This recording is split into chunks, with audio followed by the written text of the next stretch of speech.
ओम नमः सिद्धेभ्यः। ओम नमः सिद्धेभ्यः। ओम नमः सिद्धेभ्यः। मंगलम भगवान वीरो मंगलम गौतमोगणी मंगलम कुंद कुंदाद्यो जैन धर्मोस्तु मंगलम सर्वमंगल मांगल्यम सर्वकल्याणकारकम प्रधानम सर्वधर्माणां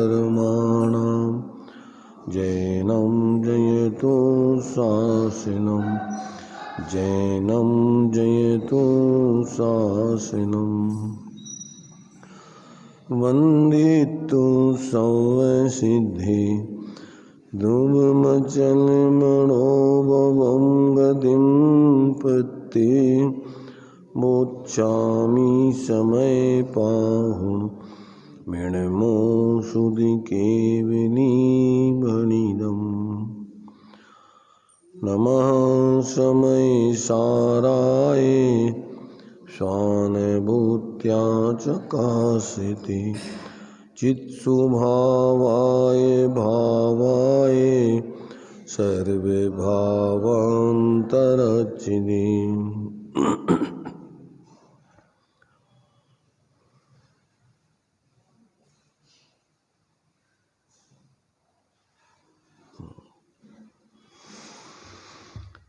समय सारजी मोक्ष अधिकार न चल रहा है।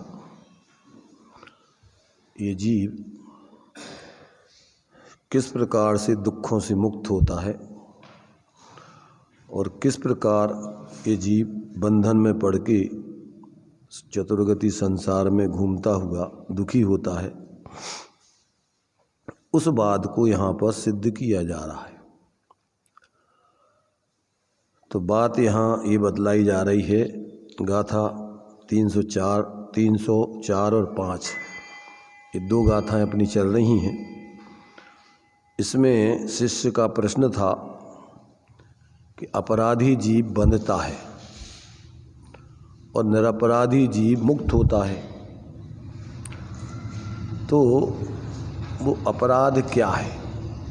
जिस अपराध से जीव बंधन में पड़ता है, दुखी होता है, सशंकित रहता है, वो अपराध क्या है और निरपराध दशा क्या है? तो वो यहाँ इन दो गाथाओं में आचार्य देव स्पष्ट कर रहे हैं। क्या स्पष्ट कर रहे हैं? अपराधी जीव बंधन में बंधता है, निरंतर सशंकित रहता है, दुखी रहता है, और निरपराधी जीव निशंक होकर के, निर्बंध होकर के सुखी रहता है। तो वो अपराध क्या है जिसके कारण से जीव सशंकित रहता है, बंधन में बंधता है और दुखी होता है? उसका यहाँ पर स्पष्टीकरण किया जा रहा है। गाथाएं अपन ने कल पढ़ी थी, उसका हिंदी पद्यानुवाद एक बार फिर पढ़ते हैं और आगे टीका आदि में उसका स्पष्टीकरण अपन समझते हैं। संसिद्धि सिद्धि जुराधे अरु साधित आराधित एक है, ये राधे से जो रहते हैं वो आत्माया पे राधे हैं, अरु आत्मा जो निरपराधी होए है, निसंक वो बरते सदा आराधनासी जानता में आत्म को। जो जीव राध से रहित है वो आत्मा अपराध है। तो राध क्या है? तो कहते हैं राध को संसिद्धि, सिद्धि, राध, साधित, आराधित, ये सब पर्यायवाची नाम है। राध कहो, संसिद्धि कहो, सिद्धि कहो, साधना साधित कहो, आराधित कहो, इन सब को कहते हैं। इन 5 शब्दों वाक्यों के माध्यम से एक बात ही कही गई है। क्या कही गई है? जो राध माने क्या? आराधना, एक स्वरूप की आराधना कहो, राध कहो, संसिद्ध स्वरूप की सिद्धि कहो, संसिद्धि कहो, आराधना कहो, साधना कहो, ये सब पर्यायवाची नाम है। जो जीव उस राध से रहित है, अर्थात स्वरूप की साधना से रहित है, और क्या कर रहा है? अपने स्वरूप की साधना को छोड़कर पर पदार्थों में मूर्छित होकर के जी रहा है। क्या है? जो जीव अपने स्वरूप की आराधना से रहित है, उसको छोड़ दी है, अर्थात उसको नहीं कर रहा है, और जो जीव पर पदार्थों में मूर्छित होकर के उन्हीं की आराधना कर रहा है। दो हैं, या तो राम राम या दाम दाम, या तो बाहर में संयोगों में मूर्छित होकर जीता है जीव, या स्वरूप की आराधना पूर्वक जीवन जीता है, वो पूर्ण स्वरूप की सिद्धि करके पूर्ण सुखी होता है, और या स्वरूप को भूल करके पर में मूर्छित होकर के रात दिन मोह राग द्वेष करता हुआ दुखी बना रहता है, चतुर्गति में घूमता रहता है। दो ही तो प्रवृत्तियां हैं। सदृष्टि ज्ञान वृत्तानि धर्मम, और यदि ये प्रत्यनीकानि भवन्ति भव पद्धति। जो अपने स्वरूप की श्रद्धा ज्ञान लीनता पूर्वक आराधना करता है, साधना करता है, वो जीव निस्संक होता है, वो जीव बंधन से मुक्त होता है। और जो जीव अपने स्वरूप की आराधना को छोड़कर पर पदार्थों में मूर्छित होकर के निरंतर मोह राग द्वेष आदि करते हुए जीता है, वो जीव सशंकित रहता है, बंधन में पड़ता है, चतुर्गति के दुखों को भोगता है। तो ये जो है यहाँ पर इन 2 गाथाओं में आचार्य देव ने ये बात बतलाई है। तो इसमें क्या है कि ये एकार्थवाची है सब। संसिद्धि कहो, राध कहो, सिद्धि कहो, साधना कहो, आराधना कहो, काय की? एक स्वरूप की। तो जो आत्मा निरपराध है, और निरपराध किसे कहते हैं?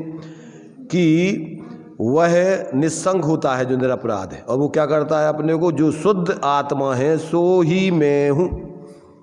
जो जानता है शुद्ध को, वह शुद्धता को प्राप्त हो। जो अपने लिए क्या जानता है? मैं चैतन्य स्वरूप एक अनादि अनंत तत्व हूँ, इसके अलावा मेरा इस लोक में कुछ नहीं है, कहे।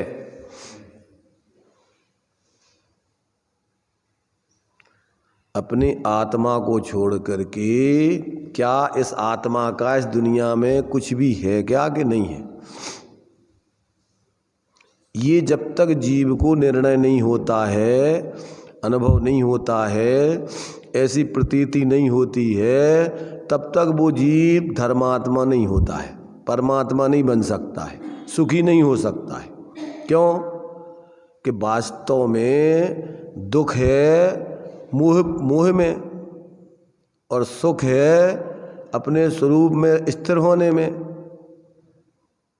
ज्ञान रूप जीने में, मोह रूप जीने में दुख है, और ज्ञान स्वरूप जीवन में सुख है। तो जो जीव इस प्रकार, जो मैं इस प्रकार से चैतन्य स्वरूप शुद्ध हूँ, सो ही वो मैं हूँ, ऐसा जो जानता हुआ स्वरूप की आराधना से सदा बरतता है, उसी स्वरूप की आराधना में सदा बढ़ता है, वो जीव सुखी होता है, वो जीव निर्बंध होता है, वो जीव निस्संक रहता है।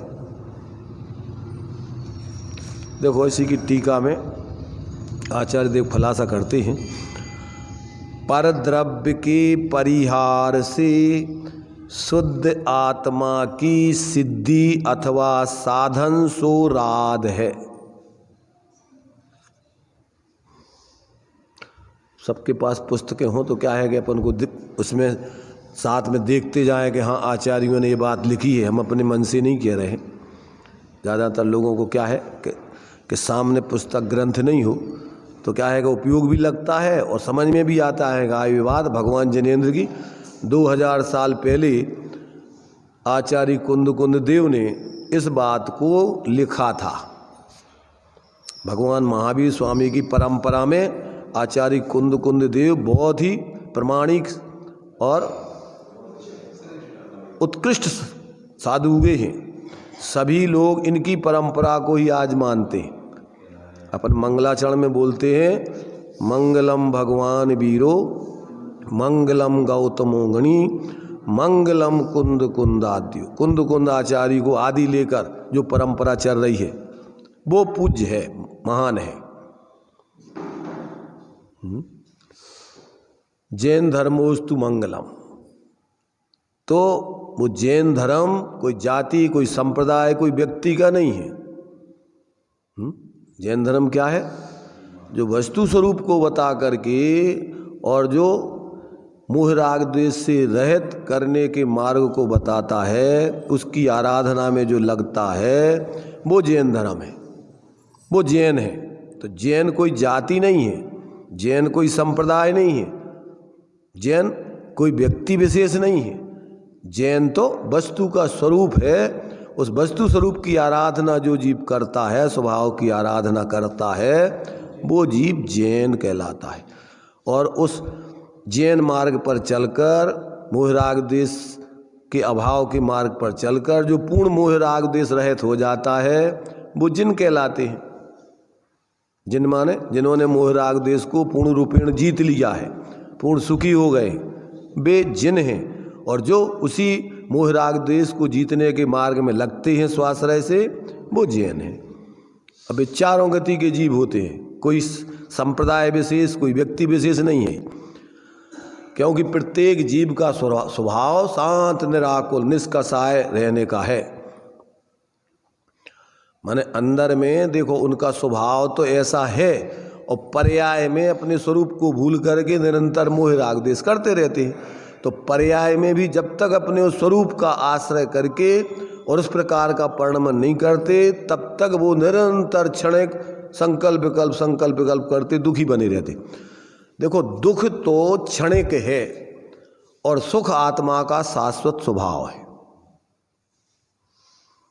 जैसे पानी की उष्णता तो आप जब तक उसको गर्म करते रहोगे तब तक होती रहेगी, और शीतलता कोई कुछ नहीं करना, वो उसका स्वभाव है।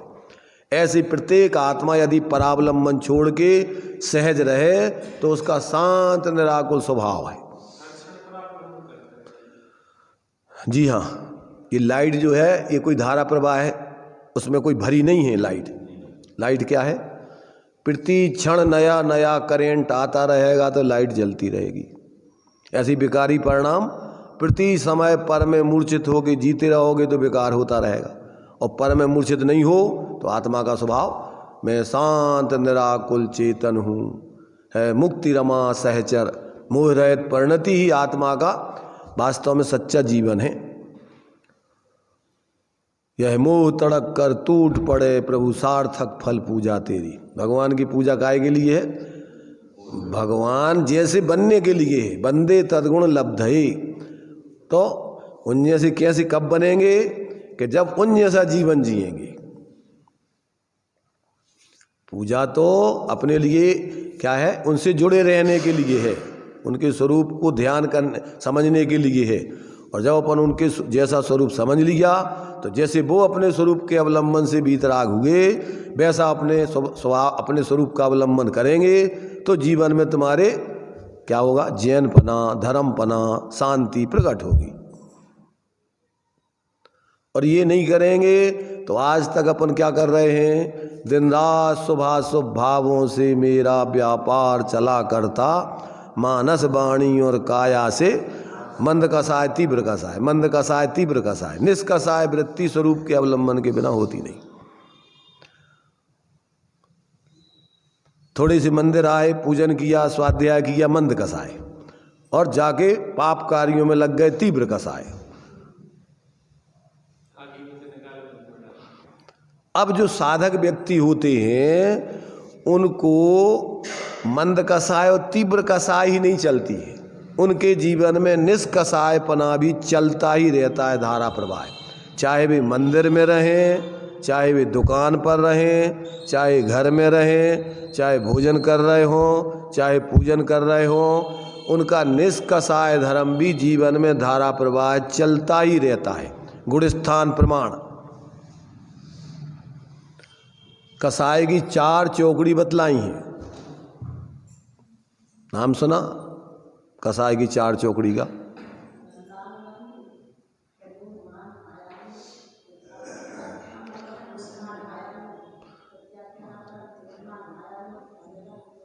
तो एक तो 4 कसाय क्रोध मान माया लोभ, और एक 4 जातियां कसाय की। तो 4 कसाय तो धारा प्रवाह अज्ञानी जीव के जीवन में ये निरंतर चलती रहती हैं, बदलती रहती हैं, परंतु जातियां जो है जब तक वो अनंत स्वरूप का अवलंबन जीव नहीं करता है तब तक इन जातियों का क्रम से अभाव नहीं होता। पहले जब सम्यक दृष्टि बनकर अवरत दशा में स्वरूप आराधना करता है तो अनंतानबंदी जन मिथ्यात्व के अभाव पूर्वक अनंतानबंदी जन कसाय का पूर्ण अभाव हो जाता है। अब वो परिणति में चलती नहीं है, उतनी वीतरागता, उतनी निर्मलता, उतना धर्म जीवन में सदा काल चलता है। फिर साधक के जीवन में यहाँ तक कि वो साधक युद्ध भी कर रहा हो न्याय नीति के लिए। जो भरत चक्रवर्ती थे ना, भरत चक्रवर्ती कौन थे? सम्यक दृष्टि के मिथ्या दृष्टि? छायक सम्यक दृष्टि थे। छायक सम्यक तो नाश नहीं होता उसका कभी, वो तो मोक्ष ही जाता है, या तो उसी भाव से या ज़्यादा है ज़्यादा अगर पहले नरक तुम्हारे से मनुष्य और त्रियंच आयु बांध ली हो, बाद में छायक सम्यक प्राप्त किया हो तो चौथे भाव में, अन्यथा या तीसरे भाव में या उसी भाव में। छायक सम्यक कर्म भूमि के मनुष्यों को ही प्राप्त हो सकता है, और वहाँ से या तो उसी भाव में मोक्ष चला जाए वो, और या फिर आगे का अगर उसने नरक आयु बांध ली है तो तीसरे भाव में, अगर देव आयु बांध ली है तो तीसरे भाव में, और त्रियंच और मनुष्य आयु बांध ली है तो चौथे भाव में, क्योंकि वहाँ से उसको भोग भूमि में जाना पड़ेगा, भोग भूमि से फिर स्वर्ग में जाना पड़ेगा, फिर मनुष्य पर्याय में आके मोक्ष जाएगा। तो ज़्यादा है ज़्यादा 4 भाव अथवा उसी भाव में या 3 भाव में, 4 भाव से ज़्यादा छायक सम्यक दृष्टि संसार में नहीं रहता।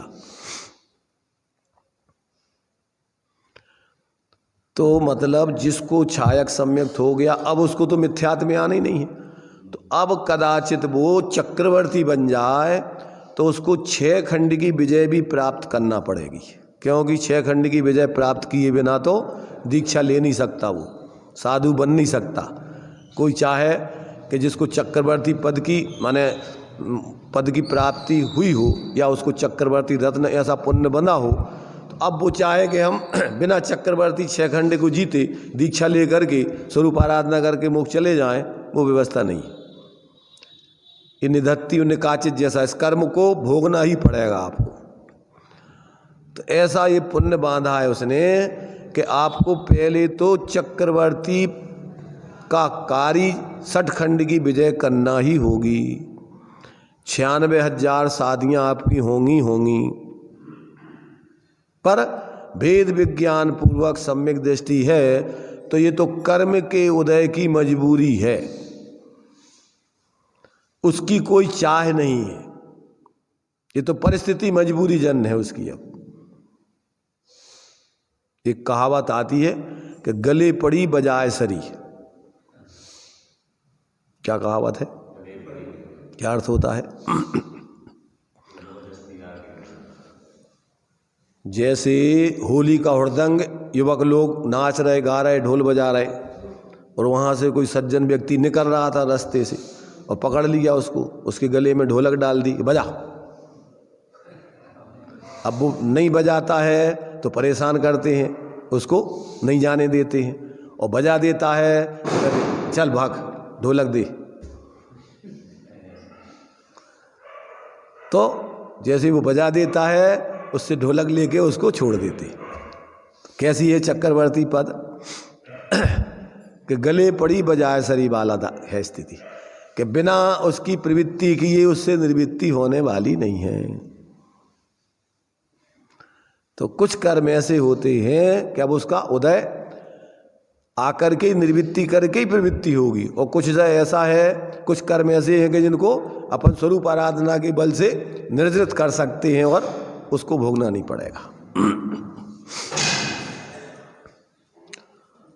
तो जिसके जीवन में इस प्रकार से सम्यक्त की प्राप्ति हो जाती है, अब जैसे नरक आयु बांध ली, तो अब सम्यक्त आप सम्यक्त आयु नरक आयु बांधने के पहले तो सम्यक्त होता नहीं है, क्योंकि नरक आयु मिथ्या दृष्टि को ही बनती है।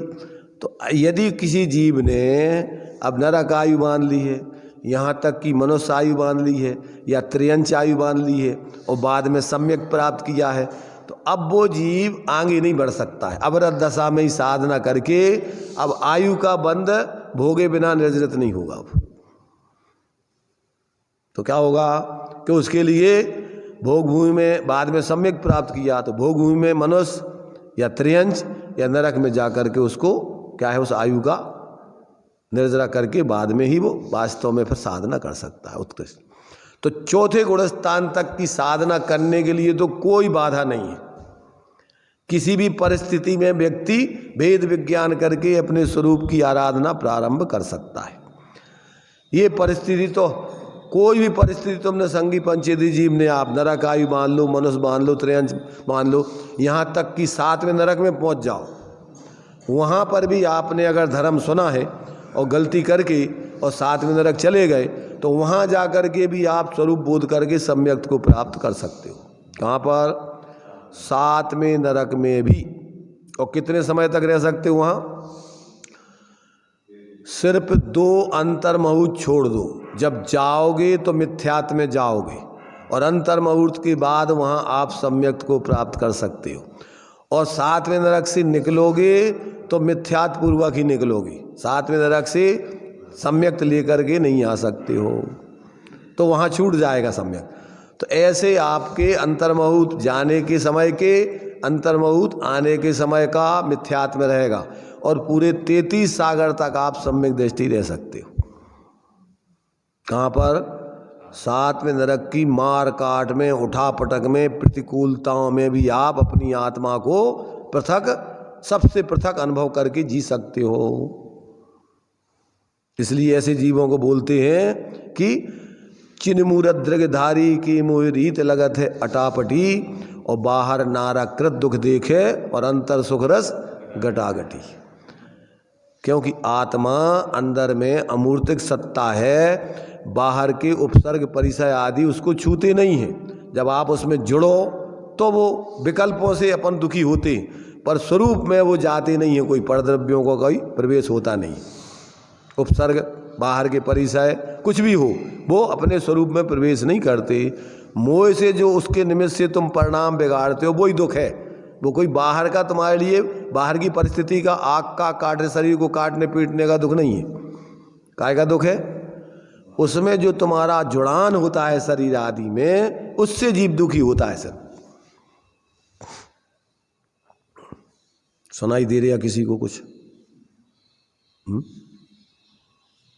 सुनाई दे रही है?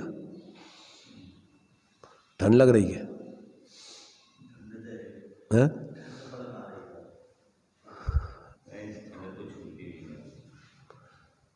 ठंड भी देखो, ठंड भी तुम्हारी कल्पना है, पुद्गल का परिणाम है ठंड। तुम जितना शरीर में जुड़ करके अपनी कल्पना और ठंड, और ध्यान नहीं हुए तो कहाँ की ठंड? फिर जिनके ध्यान अंदर में अपने है तो उनको कहाँ की ठंड, कहाँ की गर्मी? गर्मी ठंड तो पुद्गल का परिणाम है ना। अपन को पुद्गल की पर्याय पड़ी होंगी तो कौन से गुण का परिणाम है? ठंड। स्पर्श गुण में ठंडा गरम, कड़ा नरम, हल्का भारी, रूखा चिकना, ये कौन से गुण का? पुद्गल के स्पर्श गुण का परिणाम है। तो जीव तो उसको जानता है, उस रूप परिणमित नहीं होता है, परंतु मानता है कि हमें ठंड लग गई। कल्पना करता अकेली बस मिथ्यात्व में। तुम में ठंड नहीं है, प्रवेश नहीं कर सकती है। क्यों? कि वो पुद्गल की पर्याय तुम्हारी आत्मा में कैसे घुस जाएगी, तुम अजीब बन जाओगे। सबसे पहला मिथ्यात्व है परद्रव्य पर भावों को अपने मानना, अपने रूप मानना, ये मिथ्यात्व है। तो सबसे पहले तो ये भेद विज्ञान करना है। यहाँ तक कि कर्म के उदय का जो अनुभाग है, मोह राग द्वेष आदि का भाव, वो भी पुद्गल का अनुभाग है, वो आत्मा का भाव नहीं है। आत्मा तो उसमें जुड़ करके कल्पना करती है सिर्फ।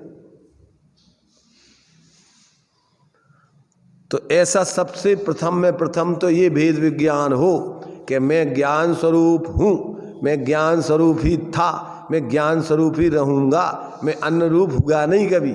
आत्मा ज्ञानम स्वयं ज्ञानम ज्ञानात् अन्यत करोति किम परभावस्य कर्ता आत्मा मोहो अयम व्यवहारिणाम। ये व्यवहारी अज्ञानी जीवों का मोह भाव है, परद्रव्यों का कर्ता मानना, जानना, अनुभव करना कि मैं कुछ पर का करता हूं। आत्मा तो स्वपर प्रकाशी है, तो वो जान सकता है, वो किसी परभाव को, परद्रव्यों को कर नहीं सकता है। तो वो अपने ज्ञान स्वरूप ही रहता है। जैसे शक्कर मीठे रूप परिणमित होती है, वो किसी को मीठा नहीं कर सकती। जो अपन लोग चाय मीठी हो गई कहते हैं ना, वो चाय मीठी नहीं होती, हलवा मीठा नहीं होता है। चूंकि उस आटे के संगे, घी के संगे शक्कर डली हुई है, तो अपन को ऐसा भ्रम हो जाता है कि हलवा मीठा हो गया पूरा। क्या मीठा हुआ है? उसमें तो जो शक्कर है वो ही अपने मीठेपन में व्याप रही है। ऐसे ही आत्मा ज्ञान रूप ही परिणमित होता है सदा काल, वो अन्य रूप होता ही नहीं है। भ्रम से चूंकि कर्मों के साथ, शरीर के साथ है और उसमें स्वपर प्रकाशन स्वभाव है, सो अज्ञानी जीवों को ऐसा भ्रम हो जाता है कि जैसे मैं गेय रूप हो गया हूँ, गेय मुझ में आ गए हैं।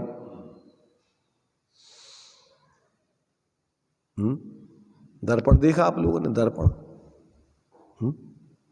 दर्पण देखा?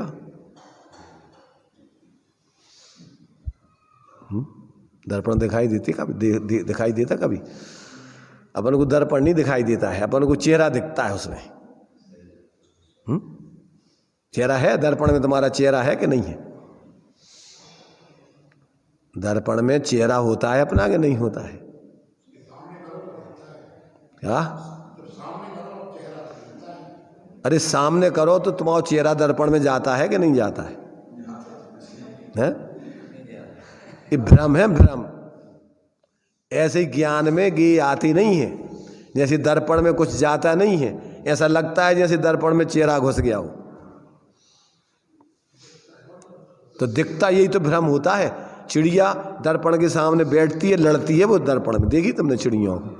चौंचे चौंचे मार मार करके मर जाती कभी कभी। काय के कारण से? उनको ऐसा भ्रम हो गया कि दूसरी चिड़िया बैठी है और ये हमसे लड़ रही है। जैसे ये चोंच मारती है तो वो भी चोंच मारती दिखती है। तो कौन मार रहा हो? कि तुम ही अपनी प्रतिबिंब से लड़ रहे। ऐसे तुम ही अपने ज्ञान में आए हुए गेयों में किसी में राग करते हो, किसी में द्वेष करते हो, किसी में मोह करती। कोई ज्ञान में घुसता नहीं है तुम्हारा। जैसे जो जो जो जो मकान है या अपने जो स्वाध्याय भवन है, जो मंदिर है, तो मंदिर तो पारमार्थिक दृष्टि से पौद्गलिक परिणमन है। काय को बनो है वो पुद्गल की रचना है। अब अपन क्या मानते हैं उसमें?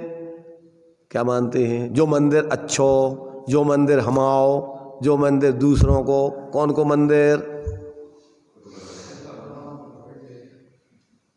कौन को मंदिर? भगवान भी अपन माना थे जी। भगवान अनंत भगवान हमारे। कौन के भगवान? भगवान कौन के? अरे भगवान कौन के? भगवान भगवान है वे किसी के नहीं होते। एक वस्तु दूसरी वस्तु की नहीं होती। ऐसे जो भी हो, जो गुरु हैं अपन सच्चे, तो अपन जे हमारे, और वे भी माने कि जे हमारे, तो वो गुरुपना खत्म हो गया। अगर वो किसी संप्रदाय विशेष को अपना माने और वो अपने को अपना नहीं जाने और सब जीवों को जीव नहीं जाने और सब जीवों के कल्याण का उपदेश निष्पक्ष होकर नहीं देवे, जाति पाति रेवे, तो भी गुरुपना खत्म हो गया उनका। किसे कहते गुरु? विषयासा वसाती तो निरारंभो अपरिग्रह ज्ञान ध्यान तपोरक्ता तपस्वी सा प्रशस्यति। विषयों की आशा नहीं जिनके साम्य भाव धन रखते हैं, निज पर के हित साधन में जो निज दिन तत्पर रहते हैं, स्वार्थ त्याग की कठिन तपस्या बिना खेद जो करते हैं, ऐसे ज्ञानी साधु जगत के दुख समूह को हरते हैं, जैनों की नहीं।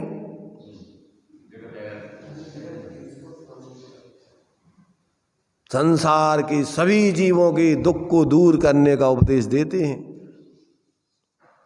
किसी संप्रदाय विशेष को नहीं कि हम इनके हैं जी हमारे हैं, और जी हमारे तो मोह भाव होगा। अपन बोलत का है फैले प्रेम परस्पर जग में, कि फैले प्रेम हमारे परिवार में, हमारी समाज में, हमारी जाति में। कौन में फैले प्रेम? फैले प्रेम परस्पर जग में और मोह दूर पर रहा करे। जो हमाओ जो तुमाओ ज्ञानियों के जीवन में ऐसा नहीं होता है। कोई वस्तु विशेष अपनी हो, कोई वस्तु विशेष पराई, सब वस्तुएं अपने से भिन्न है। जीव सब जीव चेतन स्वरूप है, इसलिए जीव मात्र के लिए उपदेश भैया सब जीवों का स्वभाव ज्ञाता दृष्टा रहना है। मोह राग द्वेष करना ये दुख का कारण है। मोह राग रस दुख की खान, इसको छोड़ो, अपने स्वरूप का अवलंबन करके और वीतराग विज्ञानता की सिद्धि करो। अभी नहीं आएगा समझ में अपन को। अभी मोह दिमाग में जो परम एकत्व बुद्धि कर्तृत्व बुद्धि स्वामित्व बुद्धि बैठी है ना, तो ऐसा लगता है कि ये धर्म का कार्य, चलो जल्दी से प्रवचन होवे, चलो अपनो काम करें। अपनो काम माने मूर्ता को काम, मिथ्यात्व को काम, कसायों को काम, बुतमाओ, और जो आत्महित हेतु विराग ज्ञान और तिलक है आपको कष्ट। जी तो अरे भैया ये तो बेकार है, तो बैठो नहीं जा देते। ज्ञान और वैराग की साधना, शांत रहने की साधना नहीं कर सका। कसाई जीवों को काम चाहिए कछु न कछु, बिना काम के वो मन नहीं लगता है। सहज महज नहीं होता है, ये मूर्ता को प्रवाह है, पैदा करना पड़ता है। अज्ञानता कोई भरी नहीं है आत्मा में, आत्मा में ज्ञान भरा है, पर अनादिकाल से ऐसे ही मूर्ता में जी रहा है, इसलिए ऐसा लगता है जैसे सहज प्रवाह चल रहा हो। एक एक क्षण का मिथ्या अज्ञान है। एक एक क्षण अगर तुम परम एकत्व बुद्धि नहीं करो तो अज्ञान है कहता, अज्ञान है आत्मा में, अज्ञान भरोगा। अज्ञान तो जब प्रति क्षण तुम शरीर में अभिप्राय विपरीत मान्यता अभिप्राय में बैठा रखी, तो अब लब्धि उपयोग रूप में तुम्हारा विपरीतता चलती है निरंतर। लब्धि में तुमने धारणा बैठा रखी कैसी, कि शरीर हम हैं। अब बाहर में तुम बातें तो सुन रहे धर्म की और अभिप्राय में बैठो मिथ्यात, तो जैसे यहाँ की धर्म की बातें छोड़ी और वो प्रकट हो गए फर्जियों को, तो चलो अपनों काम करें। तो अंदर जो बोलते ना, जैसे वो कि वो चींटी ने जैसे वो अंदर में दबा रखी है नमक की डली, अब वो कछु भी खिलाओ उनको स्वाद नहीं आऊँगे।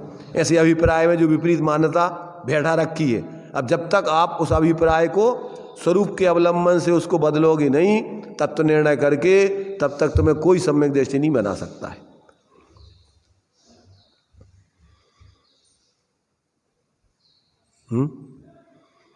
बहुत मुश्किल है समझ में आना। धर्म के नाम पे बैठे हैं अपने डली दवाएं नमक की, अपनी अपनी संप्रदाय की मान्यताएं बना के, और बस बे क्रियाएँ कर लें। जैसे वो चुखरिया हो चूहा, तो दौड़ी तो ऐसे कछु ले आई और अपने बिल में धल लाओ। ऐसे ही अपन ने जो धारणा बना रखी दौड़े फिर तो कर लो, बस हो गए धर्मात्मा, खत्म। अरे धर्मात्मा पना तो 24 घंटे वेद विज्ञान पूर्वक जीने का नाम धर्मात्मा पना है। कहीं भी रहो, जो थोड़ी आए मंदिर में धर्मात्मा है, धर्मात्मा मांगी कर्मात्मा। धर्मात्मा कहाँ रहता है? धर्मात्मा जहाँ रहता है वहाँ धर्म होता है। न धर्मो धर्म कहीं बिना, धर्मात्माओं के बिना धर्म नहीं होता, आचार्य कहते। तो धर्मात्मा जहाँ रहता है वहाँ धर्म है। अपन क्षेत्रों पे जाते हो तो का है, वो तो धर्मात्माओं ने साधना करी।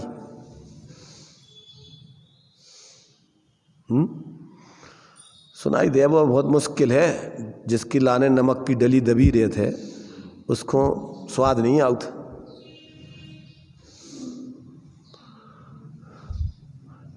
उत्तम चंद की अब कैंची चल रही है, कपड़ा कट रहे हैं, कितनी उम्र हो गई? 70 साल। अब कब तक कटत रहे हैं जी कपड़ा है? सारी जिम्मेदारी सिर पे, पूरी खेती की भी, दुकान की भी, और ट्रस्ट की भी, और मंदिर की भी, और धर्म की भी, सारी जिम्मेदारी सिर पे बैठी है।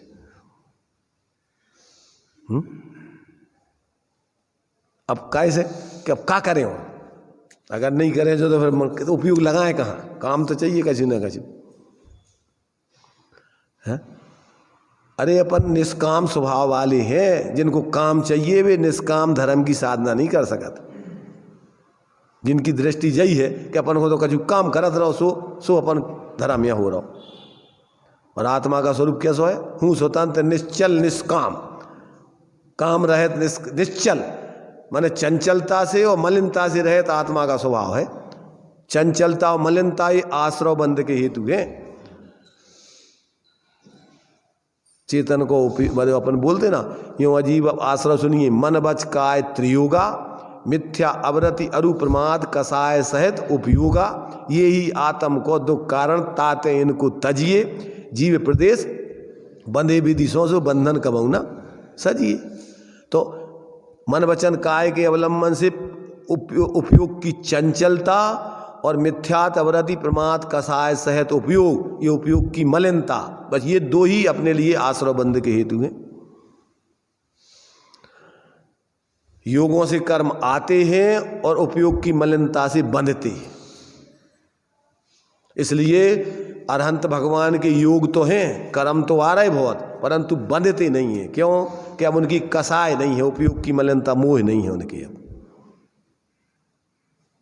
और अपन को यहाँ रात दिन योगों की मन वचन काय के अवलंबन से चंचलता और अंदर में भावों की मलिनता, पर में एकत्व ममत्व कर्तृत्व भोक्तृत्व इष्ट अनिष्ट की कल्पनाएं रात दिन चलती रहती है। बस जो ही आत्मा की अशुद्धि है संसार को हेतु है। यहाँ कह रहे कि जो परद्रव्य के परिहार से शुद्ध आत्मा की सिद्धि अथवा साधन सो राध है, आराधना है।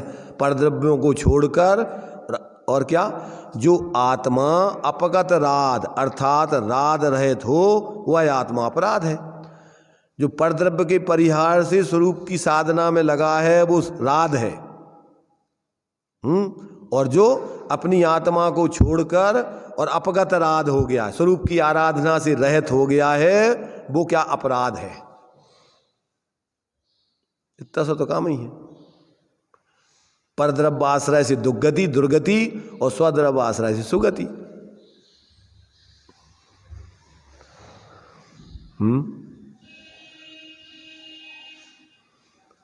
पहले तो अभी जिनको देखो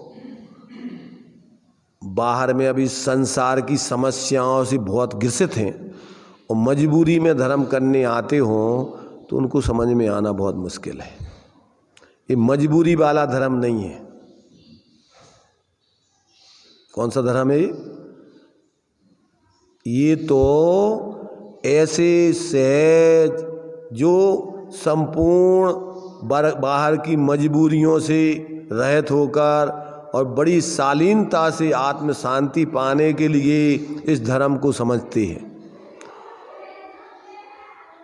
अपनी बाही मजबूरियों में जो अपन बोलते ना, देखो इसके लिए तो लोक में एक प्रकार से मजबूर आदमियों के लिए तो एक वो कसा जाता है, क्या तंज कसा जाता है।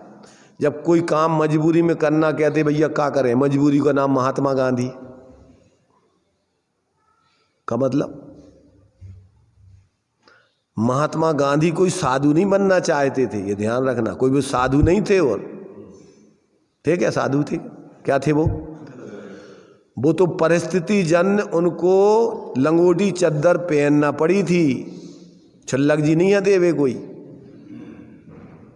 देश में लोगों के पास गरीबी बहुत थी, कपड़े पहनने के लिए उनके पास साधन नहीं थे और कहाँ से उनने प्रतिज्ञा ली थी? चंपारण से।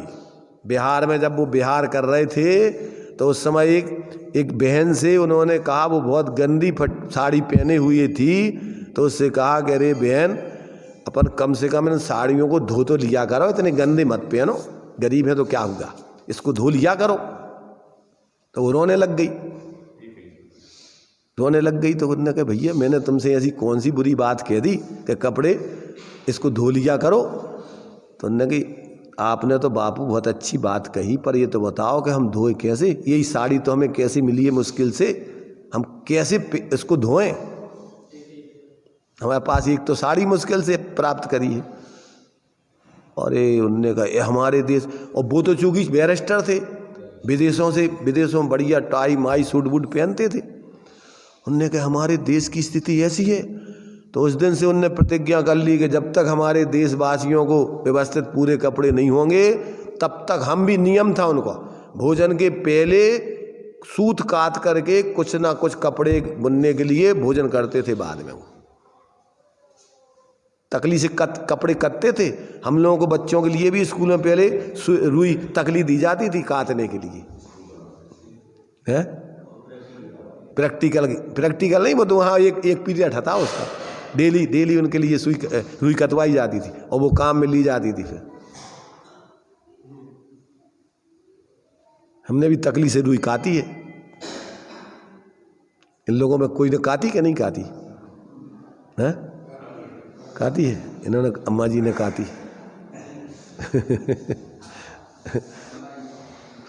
तो मतलब ये है कि वो तो मजबूरी में उनने, नैतिक थे वो, मजबूरी का मतलब नैतिक, भैया हमारे घर में सब लोग भूखे और हम पेट भर के खाएं, ये तो उचित नहीं है, अपन मिल बांट के जितना उतना मिल के खा लें।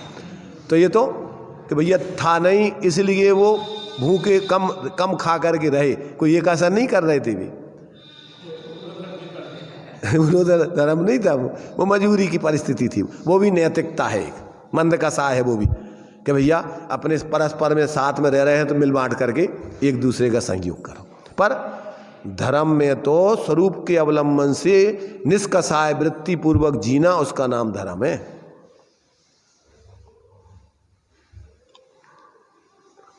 तो देखो भाई, बहुत सुंदर अपने लिए आचार्यों ने ये सब व्यवस्थाएं समझाई हैं। व्यवहार में आपको मंद का सहाय हो तो परस्पर में एक दूसरे का सहयोग करके जीते हैं, परंतु धर्म तो स्वाश्रय में वितरागता का नाम है। धर्म मंद का सहाय नहीं है, तीव्र का सहाय तो है ही नहीं। मंद का सहाय भी पुण्य है, उसमें कम आकुलता है। जब अपन घर में रह रहे हैं तो परस्पर में एक दूसरे का सहयोग करते जियो, तो इसमें तीव्र का सहाय नहीं होगी। और जहाँ अपना अपना स्वार्थ साध है, मर जाओ, हमें क्या करना, हम तो अपना, हमारा पेट भरता, भाड़ में जाए जनता, हमें तो अपना पेट भरने, तुम्हें मिले चाहे नहीं मिले, तो इसमें आपस में भी कहते हमें भरने पर तुम मरो, हमें क्या करने। तो ऐसी तीव्र कसाय में तो व्यक्ति बहुत परेशान होता है, परंतु मंद कसाय में व्यक्ति को कम परेशानी होती है। पर परेशानी से रहे तो जब तक आप अपने स्वरूप की आराधना नहीं करोगे, जितनी जितनी स्वरूप आश्रय होगा उतनी उतनी निष्कषाय वितरागता की शांति मिलेगी। तो ये आराधना माने स्वरूप की आराधना, और अपराध माने स्वरूप की आराधना को छोड़ के बाहर में, चाहे तुम पुण्य के कार्य के लिए कान से कर रहे हो तो मंद कसाय के थोड़े समय के लिए, अनंत बार साधु बिना स्वरूप की आराधना के साधु अनंत बार साधु बन गया। अपन बहुत पढ़ते 6 डाला, मुनिवृद्धार अनंत बार ग्रेवे को उपजायो, पैनिज आत्म ज्ञान बिना सुख ले। सुख तो मिलेगा स्वरूप के आश्रय से, और शांति की गंध मिलना नहीं है। आप घर परिवार छोड़ के मंद कसाय में आप प्रवृत्ति करते रहो तो मंद कसाय रहेगी, पर सुख नहीं मिलेगा। कम दुख होगा पर सुख नहीं मिलेगा। सुख काय मिलेगा? सुख तो आप जब तक अपनी आत्मा को पर से पृथक जानकर मानकर उसकी आराधना नहीं करोगे, उसमें स्थिरता नहीं करोगे, जब तक सुख नहीं मिलेगा। और ज़्यादातर संप्रदायों में क्या होता है कि संप्रदायों में अपनी अपनी मानी हुई कुछ क्रियाएं कर ली और होगा धर्म। धर्म तो भाई नहीं, धर्म तो बिना स्वरूप की आराधना के धर्म होते ही नहीं है। तो जब तक व्यक्ति तत्वाभ्यास करके अंदर में, और ऐसा धर्म नरक में भी पैदा हो सकता है, ध्यान रखना। जिसको तत्व ज्ञान है वहाँ पर भी वो, बाहर में उसको मंदिर मूर्ति पूजा नहीं है, बाहर में कोई साधु संतों का सत्संग नहीं है, उपदेश सुनने को नहीं है, पर पहले सुना हुआ उपदेश जीवन में उनने प्रैक्टिकल करके स्वरूप से जुड़ गए, तो वहाँ धर्म, सम्यक दर्शन, ज्ञान और अनंत आनंदी के अभावजन वीतरागता प्रकट हो जाएगी, उतने भी धर्म का मार्ग चालू हो जाएगा। तो धर्म तो अपने से जुड़ने से है, बाहर में जुड़े रहने से धर्म नहीं होता, ध्यान रखना। विचार करना, धीरे धीरे अपन विचार करेंगे, क्योंकि एक साथ अभी अपन चूँकि एकदम जल्दी मोह छोड़ के ज़्यादा समय नहीं दे सकते हैं, इसलिए अभी अपन यहीं विराम लेते हैं, बाद में अपन शांति से विचार करते रहें, इस पर सोचना, क्योंकि ये बातें भगवान जिनेंद्र की अनंत तीर्थंकरों ने यही बातें कही हैं, अनादिकाल से यही कहते आए जितने धर्मात्मा हैं। और जो इस बातों को, तत्वों को नहीं सुनते हो, वे अपने मन से कुछ भी करते रहे, उनके जीवन में धर्म नहीं मिलता, शांति नहीं मिलती।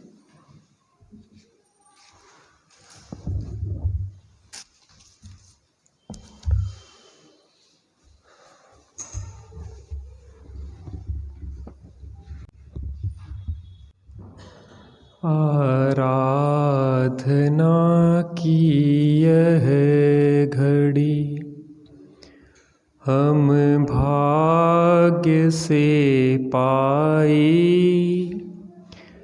आराधना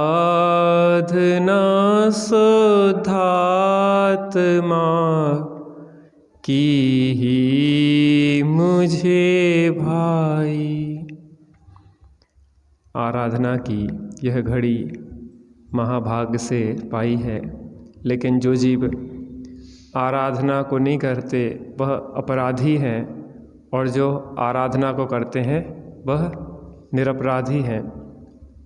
निरपराधिता अर्थात स्वरूप का श्रद्धान ज्ञान, और स्थिरता अपराध अर्थात मिथ्या दर्शन, मिथ्या ज्ञान और मिथ्या चारित्र। हम सभी आराधना में लगें।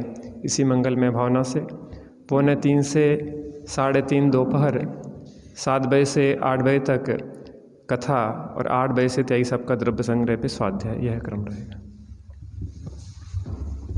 नीच निधि में बताई यह अनंत उपकार, इसके लिए जिनको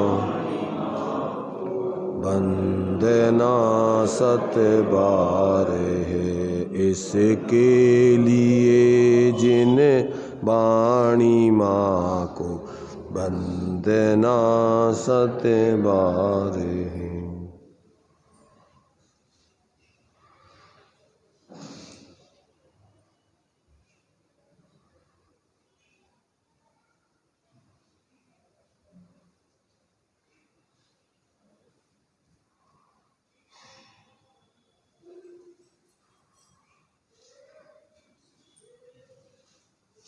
बोलो दादा साहब की माता की जय।